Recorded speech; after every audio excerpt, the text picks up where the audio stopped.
السلام علیکم۔ پاکستان میں اس وقت شام کے 7، بھارت میں 7:30 اور یہاں ہمارے اسٹوڈیوز کی گھڑیوں میں صبح کے 10 بج رہے ہیں۔ وائس آف امریکہ واشنگٹن کی اردو سروس سے میں ہوں خالد حمید، خبروں کے ایک بلیٹن کے ساتھ۔ پہلے آج کی اہم خبروں کا خلاصہ۔ وزیر اعظم عمران خان نے ہفتے سے ملک بھر میں مرحلہ وار لاک ڈاؤن ختم کرنے کا اعلان کیا ہے۔ پاکستان میں گزشتہ 24 گھنٹوں کے دوران 38 اموات اور 1523 نئے کیسز رپورٹ ہوئے ہیں۔ اموات کی مجموعی تعداد 564 اور متاثرین کی تعداد 24,073 تک پہنچ گئی ہے۔ دنیا بھر میں کیسز کی تعداد 38 لاکھ اور اموات 2,63,000 سے زیادہ ہو گئی ہیں۔ امریکہ میں مریضوں کی مجموعی تعداد 12.5 لاکھ جبکہ اموات 73,700 سے زیادہ ہیں۔ بھارت میں کرونا وائرس سے 1,783 اموات، ملک بھر میں کیسز کی تعداد 52,000 سے تجاوز کر گئی ہے۔ بھارت کے مشرقی ساحلی شہر وشاکھاپٹنم میں ایک کیمیکل پلانٹ سے گیس خارج ہونے سے 10 افراد ہلاک ہو گئے ہیں۔ بھارت کے زیر انتظام کشمیر میں ریاض احمد نائکو کی ہلاکت کے خلاف پرتشدد مظاہرے جاری ہیں۔ اور خبریں اب تفصیل کے ساتھ۔ پاکستان کے وزیر اعظم عمران خان نے کہا ہے کہ ملک بھر میں مرحلہ وار لاک ڈاؤن ختم کیا جائے گا۔ ان کا کہنا تھا کہ ہر شعبہ کھولنے کے لیے SOPs بنائیں گے۔ عمران خان کا کہنا تھا کہ اگر اس مشکل وقت سے نکلنا ہے تو عوام کو بھی اپنی ذمہ داری کا احساس کرنا ہوگا۔ اگر لوگوں نے احتیاط نہ کی تو ہمیں پھر سخت لاک ڈاؤن کرنا پڑے گا۔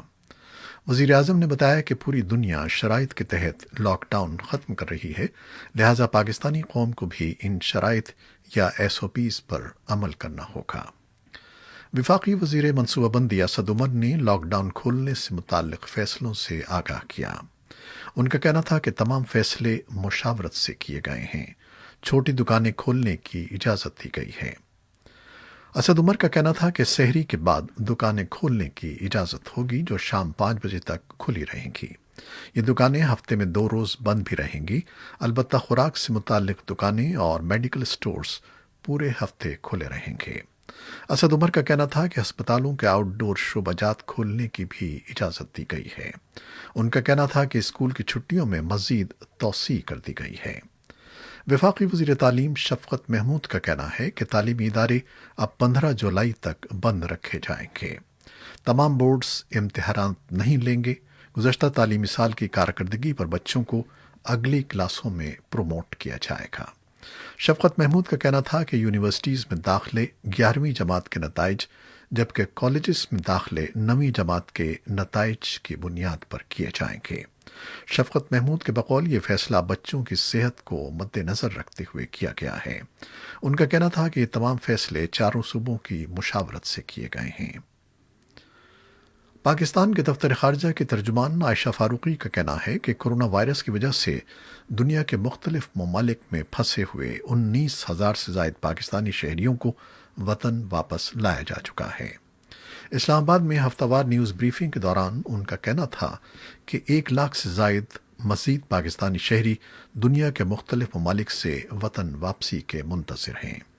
دفتر خارجہ کے ترجمان کا کہنا تھا کہ 1 مئی سے 5 مئی تک PIA کی خصوصی پروازوں کے ذریعے 1,000 پاکستانی وطن واپس پہنچے ہیں۔ ترجمان کے بقول اس کے علاوہ گزشتہ چند روز کے دوران واہگہ کے راستے 193 پاکستانی شہریوں کو بھارت سے پاکستان واپس لایا جا چکا ہے۔ کرونا وائرس کے باعث ایئرپورٹس کی بندش اور فلائٹ شیڈول معطل ہو جانے سے امریکہ میں پھنسے ہوئے ہزاروں پاکستانیوں کی وطن واپسی کے لیے قومی ایئر لائن PIA نے شیڈول جاری کر دیا ہے۔ ابتداً 2 پروازیں 10 اور 13 مئی کو واشنگٹن DC سے اسلام آباد اور کراچی آئیں گی۔ ایک اور پرواز نیو جرسی سے لاہور آئے گی، تاہم اس کی تاریخ کا اعلان نہیں کیا گیا۔ واشنگٹن DC میں پاکستانی سفارت خانے کی جانب سے جاری کیے گئے ایک اعلامیے میں کہا گیا ہے کہ مذکورہ پروازوں کے علاوہ مزید 3 فلائٹس پاکستانیوں کو وطن واپس لائیں گی، جن کے شیڈول کا اعلان چند روز میں کر دیا جائے گا۔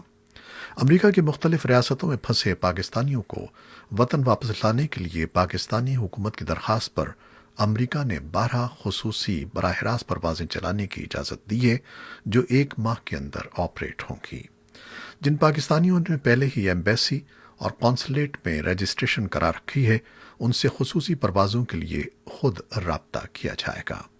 مزید تفصیلات کے لیے مسافر PIA کال سینٹر 9221111786 سے رابطہ کر سکتے ہیں۔ افغانستان سے ملحقہ ضلع خیبر کے سرحدی قصبے لنڈی کوتل اور اس کے گرد و نواح میں پچھلے کئی دنوں سے موجود افغان باشندوں کو بدھ کو وطن جانے کی اجازت دے دی گئی۔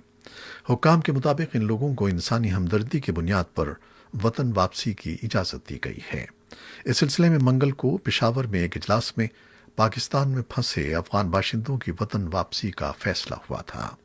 لنڈی کوتل اور اس کے گرد و نواح میں گزشتہ کئی دنوں سے افغانستان واپسی کے منتظر افراد میں خواتین اور بچے شامل تھے۔ ان میں سے زیادہ تر لوگ وہی تھے جو مارچ کے وسط سے قبل پشاور اور دیگر شہروں کے ہسپتالوں میں علاج معالجے کی غرض سے آئے تھے۔ حکام کا کہنا تھا کہ بدھ کو لگ بھگ 4600 افغان باشندے تورخم کے راستے افغانستان واپس چلے گئے ہیں۔ اس سے قبل 6 اپریل سے 9 اپریل تک 4 دنوں کے دوران 20,000 سے زیادہ افغان باشندے تورخم کے راستے واپس چلے گئے تھے۔ چمن اور تورخم کے علاوہ دیگر گزرگاہوں سے تجارت کے لیے بھی غور جاری ہے۔ قبائلی اضلاع خیبر، کرم اور شمالی وزیرستان کے تاجروں نے وزیراعظم کے مشیر برائے تجارت عبدالرزاق داؤد سے ملاقات کی ہے۔ ملاقات میں خرلاچی، غلام خان اور انگور اڈا کو بھی افغانستان کے ساتھ تجارت کے لیے کھولنے کا مطالبہ کیا گیا۔ تاجروں کے مطابق مشیر تجارت نے انہیں یقین دہانی کرائی ہے۔ وزیر اعلیٰ خیبر پختونخوا کے مشیر برائے اطلاعات اجمل وزیر نے رابطے پر وائس آف امریکہ کو بتایا کہ اس سلسلے میں وفاقی اور صوبائی حکومت کے درمیان رابطے ہیں اور بہت جلد اس سلسلے میں کوئی فیصلہ کر لیا جائے گا۔ امریکہ کے نمائندہ خصوصی برائے افغان مفاہمت زلمے خلیل زاد نے قطر کے دارالحکومت دوحہ میں طالبان کے اعلیٰ نمائندے ملا عبدالغنی برادر سے ملاقات کی ہے۔ طالبان کے قطر آفس کے ترجمان سہیل شاہین کے مطابق ملاقات میں قیدیوں کی جلد رہائی، بین الافغان مذاکرات اور امریکہ طالبان معاہدے پر عمل درآمد کے طریقوں پر تبادلہ خیال ہوا ہے۔ سہیل شاہین نے اپنے ایک ٹویٹ میں کہا کہ قطر میں طالبان وفد اور خلیل زاد کی قیادت میں امریکی ٹیم سے ہونے والی ملاقات کے دوران قطری وزیر خارجہ کے خصوصی نمائندے ڈاکٹر مطلق القحطانی بھی موجود تھے۔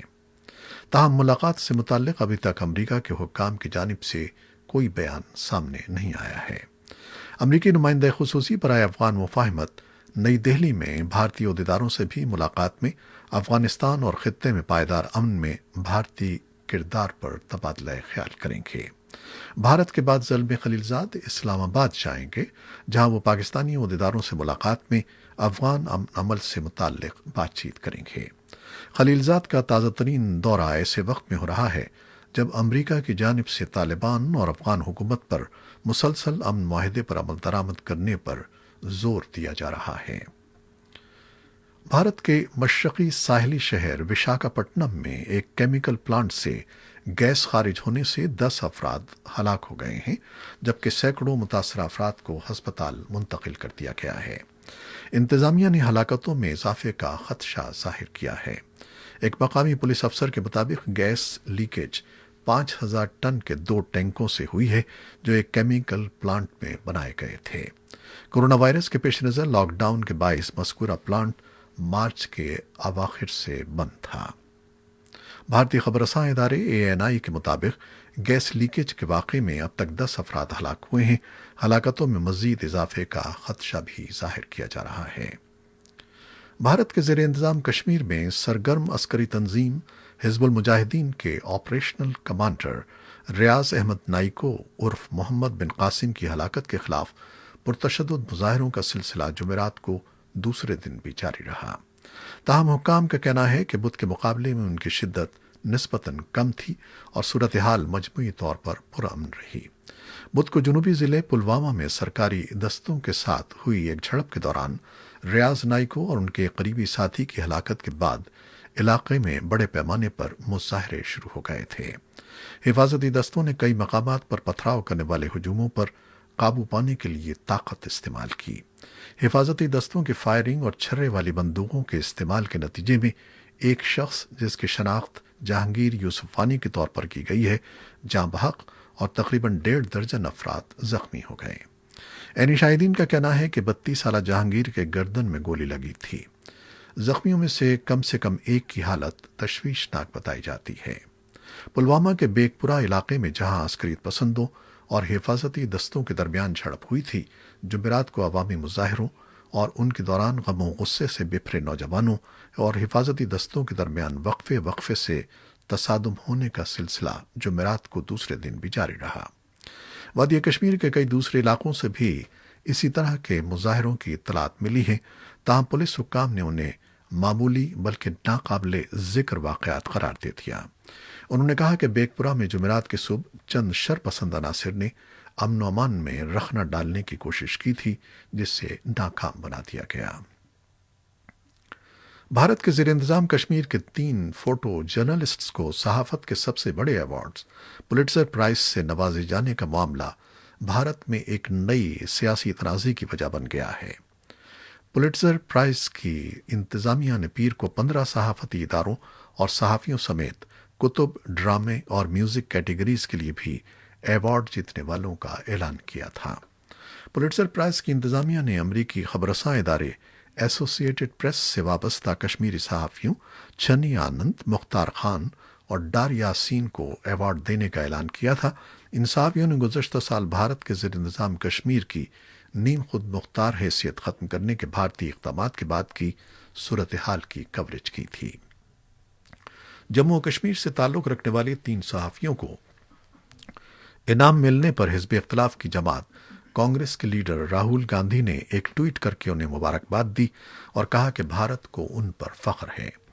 بھارتی کشمیر کے سابق وزرائے اعلیٰ عمر عبداللہ، محبوبہ مفتی سمیت کئی مقتدر صحافیوں، سماجی رہنماؤں اور اہم شخصیات نے بھی انعام ملنے پر مذکورہ صحافیوں کو مبارکباد دی تھی۔ البتہ بھارت کی حکمراں جماعت بھارتیہ جنتا پارٹی نے صحافیوں کی پذیرائی کرنے کے اقدام کو ملک سے بے وفائی قرار دیا ہے۔ پاکستان میں کورونا کے مریضوں کی تعداد 24,073 ہو گئی ہے، جبکہ اموات کی تعداد 564 ہو گئی ہے۔ اسلام آباد ہائی کورٹ کے چیف جسٹس اطہر امین اللہ کے سیکریٹری کا کورونا ٹیسٹ مثبت آ گیا ہے، جس کے بعد چیف جسٹس سمیت ہائی کورٹ کے دیگر ملازمین کے ٹیسٹ کرنے کے لیے محکمہ صحت کی ٹیم ہائی کورٹ پہنچ گئی ہے۔ اسلام آباد ہائی کورٹ میں چیف جسٹس کے سیکریٹری نے 4 مئی کو سرکاری لیب اور 6 مئی کو نجی لیب سے کورونا ٹیسٹ کروائے تھے۔ سرکاری لیب کی رپورٹ میں بتایا گیا ہے کہ کورونا کی علامات ہیں۔ نجی لیب کی رپورٹ میں کورونا ٹیسٹ پازیٹیو آنے کی واضح نشاندہی کی گئی ہے، جس کے بعد چیف جسٹس کے سیکریٹری کا آفس سیل کر دیا گیا ہے اور انہیں رضاکارانہ طور پر گھر میں علیحدگی اختیار کرنے کی ہدایت کی گئی ہے۔ محکمہ صحت کے مطابق چیف جسٹس اطہر امین اللہ سمیت دیگر ججز کے بھی کورونا ٹیسٹ ہوں گے۔ یہ تھیں وہ خبریں جو فیس بک لائیو پر ہم نے آپ کے لیے پیش کی۔ ویب سائٹ اور یوٹیوب پر ہمارے یہ بلیٹن پوسٹ کر دیے گئے ہیں، آپ انہیں دیکھ سکتے ہیں بعد میں بھی۔ خالد حمید کو اجازت دیجیے، اللہ حافظ۔